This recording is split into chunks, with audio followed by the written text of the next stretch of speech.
الرجيم بسم الله الرحمن الرحيم إن عدة الشهور عند الله 12 شهر صدق الله العظيم اللهم صل على سيدنا محمد وعلى آل سيدنا محمد وبارك وسلم اللهم صل على سيدنا محمد وعلى آل سيدنا محمد وبارك وسلم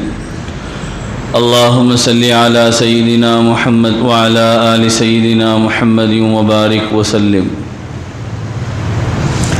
عزیزان محترم، معزز بزرگوں، قابل احترام بھائیوں، اس موقع پر دو باتیں مختصر آپ حضرات کی خدمت میں عرض کی جائیں گی۔ ایک تو شعبان سے متعلق اس کی فضیلت و اہمیت، اور دوسرا 26 جنوری کی مختصر تاریخ۔ شعبان یہ اسلامی کیلنڈر کا 8واں مہینہ ہے، اور چونکہ رجب اور رمضان کے درمیان ہے تو رجب میں مکے میں اس زمانے میں جاہلیت کے دور میں لوگ اپنی لڑائیوں کو جھگڑوں کو بند کر لیتے تھے، تو شعبان کے آنے کے بعد پھیل جاتے تھے، تو اس وجہ سے بھی اس کو شعبان کہا جاتا۔ اور دوسرا شعبان اس وجہ سے بھی کہ اس کی خاص اہمیت تھی،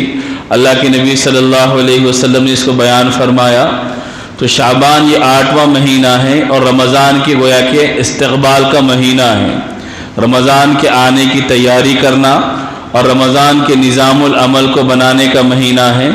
چونکہ اس کے بعد فوری رمضان کا مہینہ جو اللہ تبارک و تعالیٰ کی طرف سے انسانوں کے لیے نیکیوں کا موسم بہار ہوتا ہے۔ تو اس مہینے میں ایک مسلمان اپنی نظام العمل کو، اپنے ٹائم ٹیبل کو، اپنے دن و رات کے اوقات کو صحیح ترتیب دینے والا بنے، تاکہ وہ رمضان کا صحیح معنی میں استقبال کرے۔ آپ نے گزشتہ سنا تھا کہ نبی اکرم صلی اللہ علیہ وسلم جب رجب کا مہینہ آتا تو اپنی دعاؤں میں اس کا اضافہ فرماتے، اللہم بارک لنا فی رجب و شعبان وبلغنا رمضان، کہ اے ہمارے پروردگار ہمارے رجب اور شعبان کے مہینے میں برکت عطا فرمائیے اور ہمیں رمضان تک پہنچا دیجیے۔ یعنی ایک مسلمان کو اس بات کی فکر، کوشش اور خواہش ہونا چاہیے کہ رجب شعبان کے مہینے سلامتی کے ساتھ گزر جائے، اور صحت و سلامتی کے ساتھ ہم رمضان کو پانے والے بنے، تاکہ رمضان کی عبادت ہم صحیح معنی میں کر سکے، تلاوت کر سکے، تراویح کا اہتمام کر سکے، صدقہ و خیرات کا اہتمام کر سکے۔ تو یہ رمضان کے استقبال کا مہینہ ہے۔ اور اللہ کے نبی صلی اللہ علیہ وسلم کے بارے میں حضرت عائشہ صدیقہ رضی اللہ عنہ فرماتی ہے کہ رمضان کے علاوہ کسی مہینے میں اہتمام کے ساتھ اگر آپ روزے رکھتے تھے تو وہ شعبان کے مہینے کے روزے رکھتے تھے، ورنہ ہر مہینے میں روزے رکھنے کا معمول نبی اکرم صلی اللہ علیہ وسلم کا تھا، لیکن شعبان میں دوسرے مہینوں کے مقابلے میں زیادہ روزے نبی اکرم صلی اللہ علیہ وسلم رکھا کرتے تھے۔ ایک حدیث میں حضرت انس رضی اللہ تعالیٰ عنہ سے روایت ہے کہ نبی اکرم صلی اللہ علیہ وسلم سے پوچھا گیا کہ رمضان کے بعد کس مہینے کے روزے زیادہ افضل ہے؟ تو اللہ کے نبی صلی اللہ علیہ وسلم نے فرمایا کہ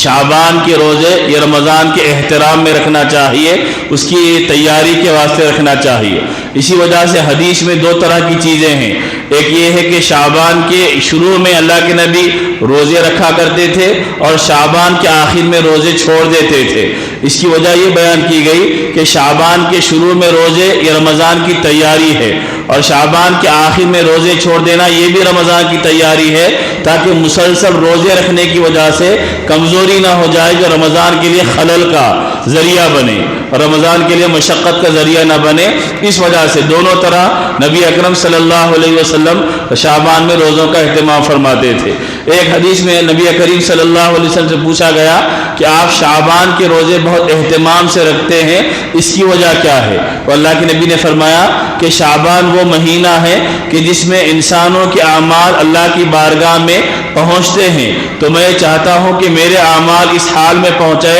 کہ میں روزے سے رہوں۔ چنانچہ آپ جانتے ہیں کہ شعبان کی نصف تاریخ کی جو رات ہوتی ہے، نصف شعبان کو جس کو لیلۃ البراء، شب برات کہتے ہیں، کہ جس کے بارے میں منقول ہے اللہ کے نبی صلی اللہ علیہ وسلم سے کہ اس رات میں انسانوں کے اعمال اللہ کی بارگاہ میں پیش ہوتے ہیں۔ تو خلاصہ مختصر ہمیں ذہن میں رکھنا چاہیے کہ شعبان یہ ایک عظیم مہینہ ہے، اسلامی کیلنڈر کا 8واں مہینہ ہے، رمضان کی تیاری کا مہینہ ہے۔ اس مہینے سے رمضان کا نظام الاوقات ایک مومن کا بننا چاہیے۔ رمضان میرا کیسے گزرے، رمضان کے اندر میرے کیا معمولات ہونے چاہیے، اگر پہلے سے ہم بنائیں گے تو اس کے مطابق پھر رمضان کا گزارنا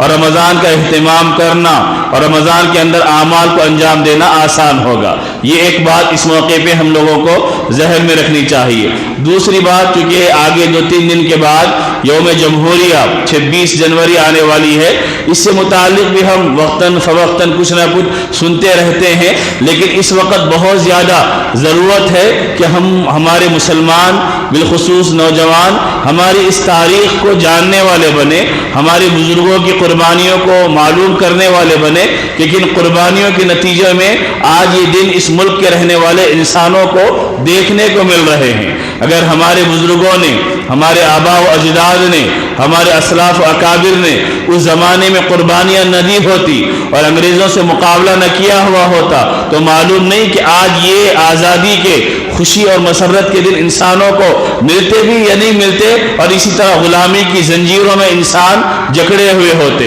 تو مختصر تاریخیں ہم لوگ جانتے ہیں اور ہم لوگوں کو اس وقت زیادہ ضرورت ہے کہ جانے بھی، ذہن میں بھی رکھے اور اپنی نسلوں کو، اپنے بچوں کو ان تاریخوں سے واقف کرانے والے بنے۔ ہمارے ملک کے 2 دن بڑے اہم سمجھے جاتے ہیں، ایک یوم آزادی 15 اگست کا دن اور دوسرا یوم جمہوریہ 26 جنوری کا دن۔ یوم آزادی 15 اگست کا دن وہ ہے کہ جس میں یہ ملک آزاد ہوا انگریزوں کی غلامی سے، تو ہر سال 15 اگست کی تاریخ کو ملک میں جشن منایا جاتا ہے، خوشیاں منائی جاتی ہے کہ آزاد ہمارا ملک اس تاریخ کو ہوا تھا۔ اور دوسرا ہے 26 جنوری کی تاریخ کہ جس تاریخ کو ہمارے ملک کا قانون شروع کیا گیا، قانون بنایا گیا، پھر اس قانون کو باضابطہ نافذ کیا گیا۔ جب 1947 میں 15 اگست کو ہمارا ملک آزاد ہوا اور آزاد ملک کی پارلیمنٹ جب بیٹھی اور بنی تو اس وقت اس زمانے کے ماہرین کو یہ فکر ہوئی کہ جب یہ ملک آزاد ہو گیا ہے تو اس ملک کا ایک قانون اور دستور ہونا چاہیے، ورنہ اس سے پہلے جو قانون چل رہا تھا وہ انگریزوں کا بنایا ہوا قانون چل رہا تھا۔ اب چونکہ ملک انگریزوں کی غلامی سے آزاد ہو گیا ہے تو لہذا اس ملک کا اپنا قانون، اپنا دستور، اپنا آئین، اپنا کانسٹیٹیوشن ہونا چاہیے۔ تو اس کے لیے پہلے 1947 نومبر ہی کے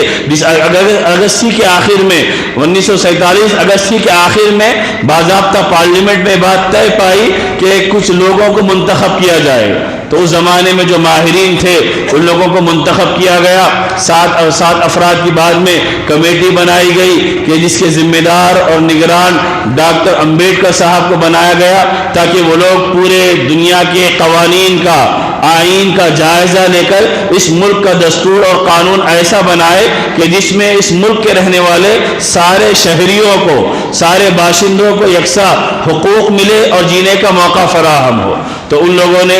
2 سال 11 مہینے کی مدت میں قریب 3 سال کے عرصے میں اس قانون کو بنایا، جس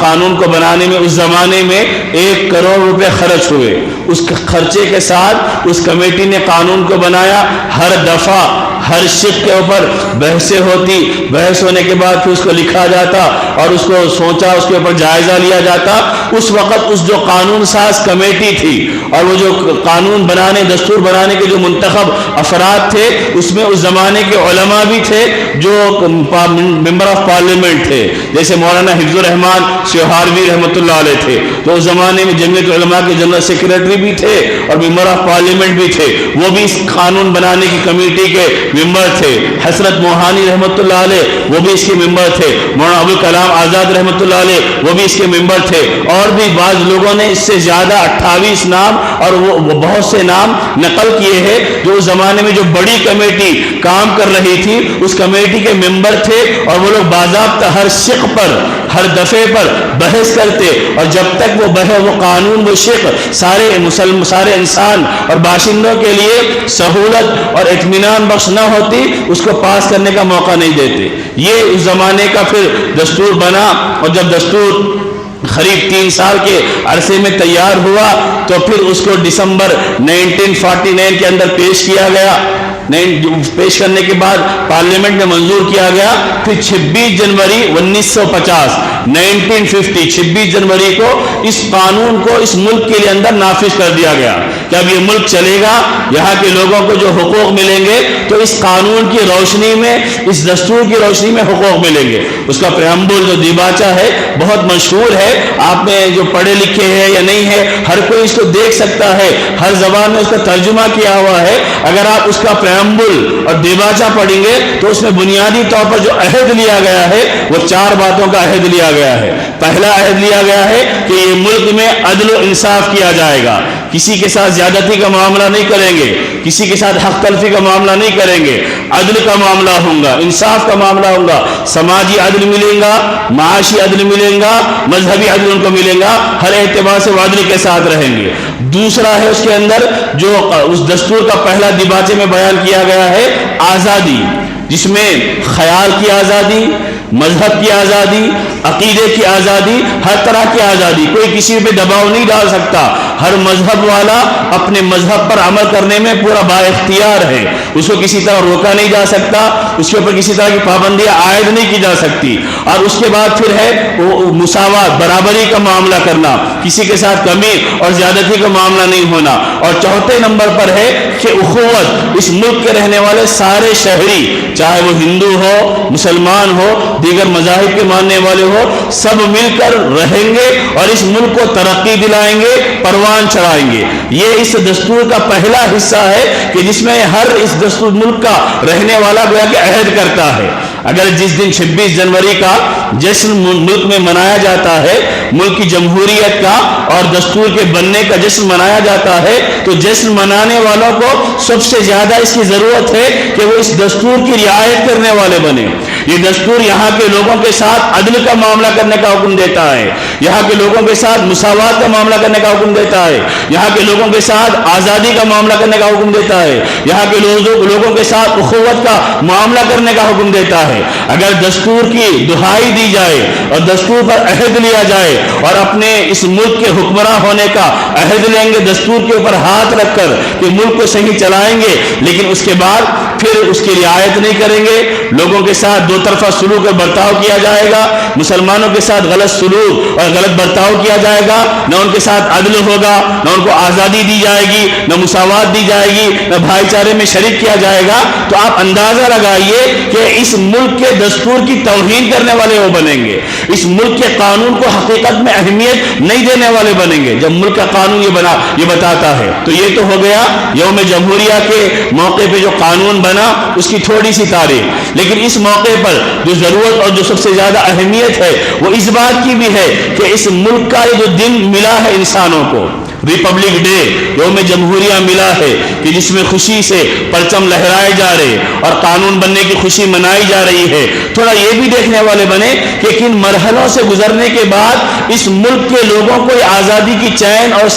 چین کا سانس لینے کا موقع ملا، سکون اور راحت کی سانس لینے کا موقع ملا، کتنی قربانیاں دی گئی، کتنی جانوں کا نذرانہ پیش کیا گیا، اور تب جا کر پھر یہ ملک آزاد ہوا۔ اور آپ میں جانتے ہیں، اگر نہیں جانے تو ہمارے لیے افسوس کی بات ہے، اور ہمارے نوجوان نہیں جانتے ہیں تو ان کے لیے بھی افسوس کی بات ہے کہ ہم لوگوں نے نہیں بلکہ غیروں نے، اس ملک کے وفاداروں نے اور اس ملک کی تاریخ کا صحیح معنی میں جائزہ پیش کرنے والوں نے اس بات کا اقرار کیا ہے، اعتراف کیا ہے کہ مسلمانوں نے سب سے زیادہ اس ملک کی آزادی کے لیے کارنامے انجام دیے۔ پنڈت جواہر لال نہرو جو پہلے وزیر اعظم تھے اور جنہوں نے کتاب لکھی تھی بھارت کی کھوج، اس کتاب میں انہوں نے اس بات کا اعتراف کیا کہ اس ملک کی اکثریت مسلمانوں کی سب سے زیادہ اس ملک کی آزادی میں قائدانہ کردار انہوں نے ادا کیا ہے۔ اس کے علاوہ ایک ہندو رائٹر نے لکھا ہے کہ مسلمان سب سے پہلے میدان میں تھے، ہندو تو بعد میں مندے کی طرح ان کے ساتھ شریک ہوئے ہیں، سب سے پہلے کردار مسلمانوں نے ادا کیا ہے۔ انگریز رائٹر ٹامسن ہے، وہ کہتا ہے کہ جب ان لوگوں کو، انگریزوں کو اس بات کا احساس ہوا کہ اس ملک میں اگر آزادی حقیقت میں چاہیے تو آزادی کی رکاوٹ میں جو علماء ہے پہلے ان کو راستے سے ہٹانا پڑے گا، تو ان لوگوں نے ان لوگوں نے 3 سالوں کے اندر 14,000 علماء کو پھانسی کے پھندوں پر لٹکایا 14,000 علماء کو. اور ایک ہندو رائٹر نے لکھا ہے 1857 کی جو جنگ آزادی تھی جس کو بعد میں ان لوگوں نے غدر کا نام دھوکے کا نام دیا تھا, اس ایک جنگ آزادی میں 5 لاکھ مسلمان شہید ہوئے. یہ مسلمانوں کی وفاداری اور ملک کے ساتھ مسلمانوں کا تعلق اور مسلمانوں کی بے پناہ محبت کے واقعات تھے جو تاریخ کی کتابوں میں لکھے ہوئے ہیں, جس کو آج ہم مسلمان واقف بھی نہیں ہیں اور ہم لوگوں کو بتانے کے دونوں کو بتانے کی حالت میں بھی نہیں ہے, کیونکہ ہم تاریخ سے واقف نہیں ہیں کہ کن لوگوں نے کیسے قربانیاں دی ہے. 1757 میں سب سے پہلے نواب سراج الدولہ نے انگریزوں کا مقابلہ کیا تھا پلاسی کے میدان میں بنگال کی سرزمین پر. اس کے بعد پھر آگے چلتا رہا. پھر 1799 میں ٹیپو سلطان شہید رحمۃ اللہ علیہ نے میسور کی سرزمین پہ انگریزوں کا مقابلہ کیا اور جامِ شہادت نوش کیا. اس کے بعد سید احمد شہید رحمۃ اللہ علیہ یہ لوگ آگے بڑھے. اس کے بعد شاہ ولی اللہ محدث دہلوی رحمۃ اللہ علیہ کے بیٹے شاہ عبد العزیز رحمۃ اللہ علیہ نے اس ملک کے لیے فتویٰ دیا کہ ملک دارالحرب ہے, اس کی حفاظت کرنا, انگریزوں سے مقابلہ کرنا اس ملک کے رہنے والے ہر شہری کا فرض ہے. وہ پھر آگے بڑھتے رہے. پھر مولانا قاسم نانوتوی رحمۃ اللہ علیہ, مولانا رشید احمد گنگوہی رحمۃ اللہ علیہ, مولانا جعفر جامی شہید رحمۃ اللہ علیہ, یہ سارے کے سارے حاجی امداد اللہ مہاجر مکی رحمۃ اللہ علیہ کی قیادت میں کیرانہ وغیرہ تھانہ بھون کے پاس ان لوگوں نے انگریزوں سے مقابلہ کیا. وہی مقابلہ 1857 کی غدر کا نام اس کو دیا گیا. ان لوگوں کو مارا گیا, یہ لوگ قید و بند کی صعوبتوں کو برداشت کرتے رہے. اس کے بعد 1866 میں دارالعلوم دیوبند کی بنیاد رکھی گئی, جس کے پہلے شاگرد مولانا محمود حسن رحمۃ اللہ علیہ تھے جو بعد میں چل کر شیخ الہند بنے. وہی شیخ الہند جنہوں نے اس ملک کی آزادی کے لیے ریشمی رومال کی تحریک چلائی. وہی شیخ الہند کہ جنہوں نے پورے افراد کو تیار کیا تاکہ وہ اس ملک کی آزادی کا خواب جو دیکھا ہے اس خواب کو پورا کرنے والے بنے. انہوں نے وہی دارالعلوم دیوبند تھا کہ جہاں سے اس ملک میں ایمان کی حفاظت کے جیالے بھی تیار کیے گئے تاکہ یہاں کے رہنے والے دین پر زندہ بھی رہے اور پوری آزادی کے ساتھ جینے والے بھی بنے. پھر اسی شیخ الہند کے شاگرد تھے مولانا حسین احمد مدنی رحمۃ اللہ علیہ. یہ دونوں استاد و شاگرد اپنے کئی شاگردوں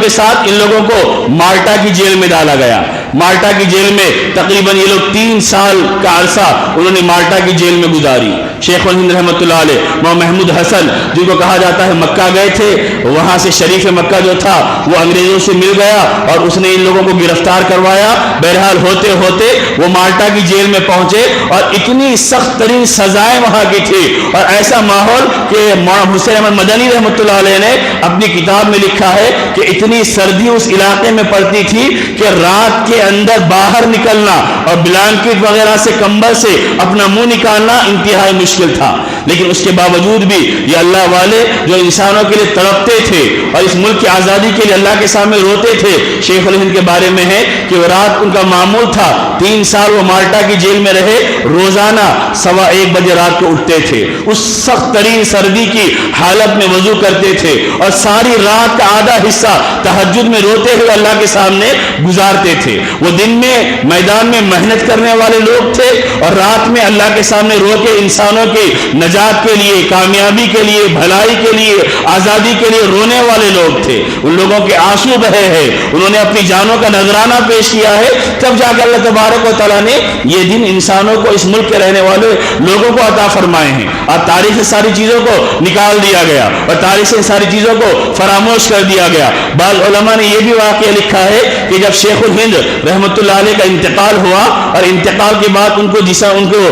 غسل دینے کے لیے لٹایا گیا تو پیٹھ پہ بڑے سخت نشانات نظر آئے. تو پوچھا ان کے شاگرد سے مولانا حسین مدنی سے کہ کیا واقعہ ہے, تو انہوں نے کہا کہ میرے استاد نے منع کیا تھا کہ زندگی میں اس راز کو فاش نہ کروں, اب چونکہ وہ انتقال کر گئے ہیں میں ان کے راز کو بتاتا ہوں. واقعہ یہ ہے کہ ایک مرتبہ انگریز آئے اور آ کے انہوں نے کہا کہ تم ہم سے بے وفائی جو کرتے ہو اس کو ختم کر دو, ہم تمہیں آزاد کر دیں گے. انہوں نے کہا کہ میں تمہیں نہیں مانوں گا, تو ان کو گرم گرم سلاخوں پر لٹایا گیا گیا کہ جس کے نتیجے میں ان کے جسم سے چربی نکلی اور وہ سلاخیں بجھ گئی. ساری رات اس تکلیف میں وہ رہے اور انہوں نے یہ کہا تھا کہ میں اس راز کو فاش نہ کروں. ہم نے انہیں کہا کہ حضرت آپ چاہے تو کچھ کہہ دیتے, زبان سے کہہ دیتے, دل میں کچھ اور ہوتا تو آپ اس سخت ترین سزا سے بچ جاتے. انہوں نے کہا کہ تم مجھے معمولی سمجھتے ہو, میں بلال کا وارث ہوں, میں خبیب کا وارث ہوں کہ جنہوں نے اسلام کے لیے قربانیاں دی تھی. میرے بزرگوں, میرے بھائیوں, یہ ریپبلک ڈے ہے, 26 جنوری ہے, یوم آزادی ہے.